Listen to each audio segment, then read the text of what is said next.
Welcome to my channel. I'm Darcy. So lovely to have you here. Thank you for clicking on my video of all the videos that are on the internet. Today I'm doing a bit of a haul of some books that I picked up while I was visiting London. I've picked up 4 books while I was there, so please stick around if you want to see the books I picked up and what they're about and what I think of them. Great. Let's get into it. What I wanted to do for this trip was kind of pick up books that I've not really thought about before or seen before. They're not already on my TBR list. Because I think there's something so fun about like finding a book in a bookstore that you've not thought about before. And I like the idea of like, I found these in London. I'll remember this trip when I look at these books because I didn't know about them before now. On the second day of our visit, we went into Notting Hill, and that's where I got all of the books that you're going to see today. The first store was this little book exchange. There was a few little like shops that they had. So there was a book one and a comic one, and then they also had like a CDs and DVDs and records one, and they were just so cute. But in the comic store, they had like a little horror thriller section. From there, I picked up this Interview with the Vampire. Interview with the Vampire. So this is quite an old book. I know there's a film with Tom Cruise and Brad Pitt in it from this book. And if I'm honest, that's what kind of intrigued me. I've never watched the film, nor have I ever read the book, but it really sounds like something I would totally be into. If I do enjoy this, I'll pick up the second and the third, and then I can do a little bit of a review on the whole series. I know they're old, but I say old, I don't actually know when this came out. What? 1977? 1976? Damn, this is older than I thought. I don't know why. I think I kind of had it in my head that this was going to be like a little Twilight vampire series moment from that kind of era, but no, it's older than that. From my understanding of what this book is about, it's kind of a vampire sits down with a journalist and kind of tells him his full life story in this interview style. And it kind of just goes through what it's like to be undead, just like the trials and tribulations of being a vampire, which, hey, I'd like to know the trials and tribulations of being a vampire, so I'm really excited to get this. And it was only £6, which I thought was a really good little bargain. So I picked this up in the Notting Hill Book Exchange, and I'm really excited to get into that, stick my teeth into that, if you will.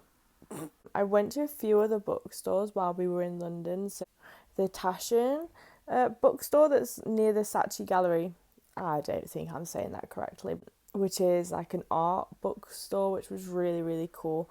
Unfortunately, I don't have £900 to be able to spend on this purple velvet tarot book that we saw. It was unreal. I have never wanted to own a book more in my life, but alas, I do not have that kind of money spare. So, nor do I have a coffee table to be able to put it on, so it's just not the life I'm living right now.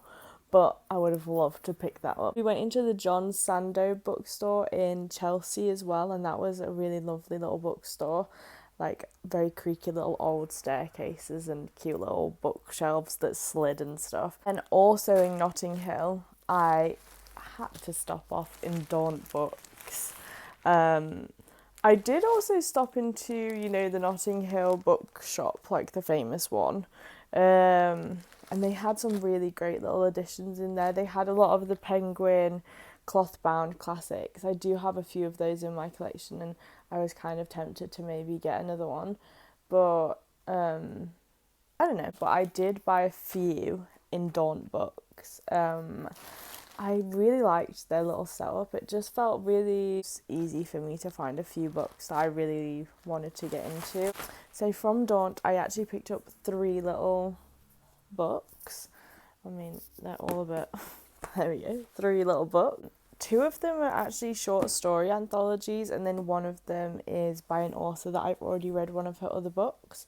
So the first story anthology is Belly Up by Rita Bullwinkle. Not a word.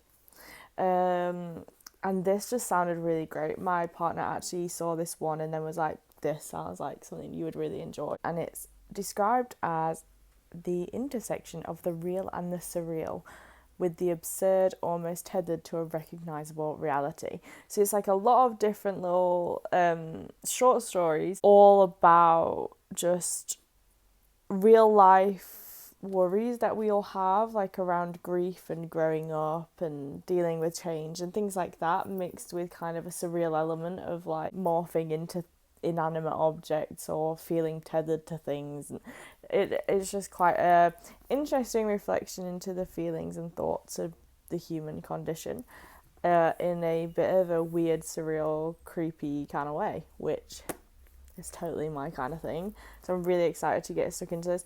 I actually started reading it a little bit on the day that I got it because I was really excited about it. And so far, I really like how it's written.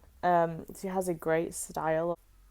I will give a little review on that one when I'm done, I think. And then the second short story anthology I got is Cursed Bunny by Bora Chung, translated by Anton Her. So I think this was originally, yes. So this is by a Korean author, and it describes itself as blurring the lines between magical realism, horror, and science fiction to address the very real horrors and cruelties of patriarchy and capitalism in modern society. So quite up this along the same lines of Belly Up, but a bit more from a wider society perspective than the individual characters, I believe. One thing I wanted to do is kind of get more into translated literature. I just think it's really interesting to see how horror writing specifically changes from country to country, because we all kind of have these shared fears and these shared experiences, and how we live those and express those in our literature and media, it is different, and I think that's so interesting.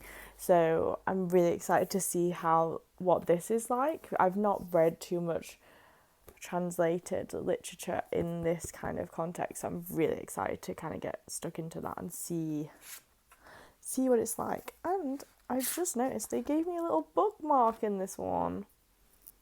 How cute. So I have my own little Daunt Books bookmark. So cute.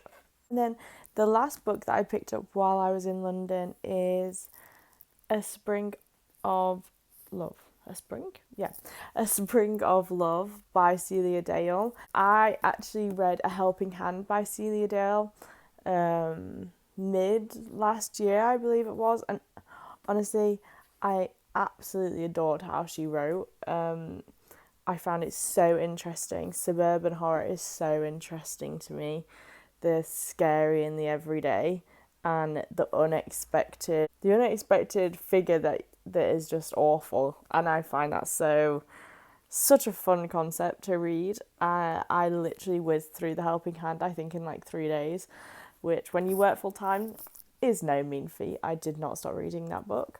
So I was really excited when I saw this, and I just thought, do you know what? Yes, I really want to read another Celia Dale book. And I got a bookmark in this one. Oh my god. Spoil. I believe the story of this one is the main character gets married really quickly to a new partner, and then slowly finds out he may not be who she thought he was. And it questions that kind of, do you ever truly know somebody, or will their true colours come out when it's too late? And the position of women within marriage, especially at the time that this was wrote. I believe she wrote in the 80s. It may even be earlier. Yeah, so she wrote in the 60s, when that kind of marriage culture and the role of women within marriage was very different to how we view it now.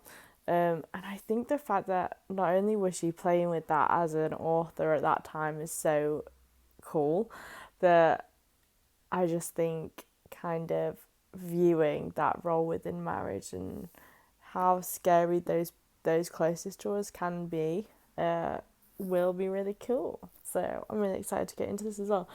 And this cover matches the cover that I have for the Helping Hand. So I'm really excited because I think they're going to look lovely next to each other on the shelf.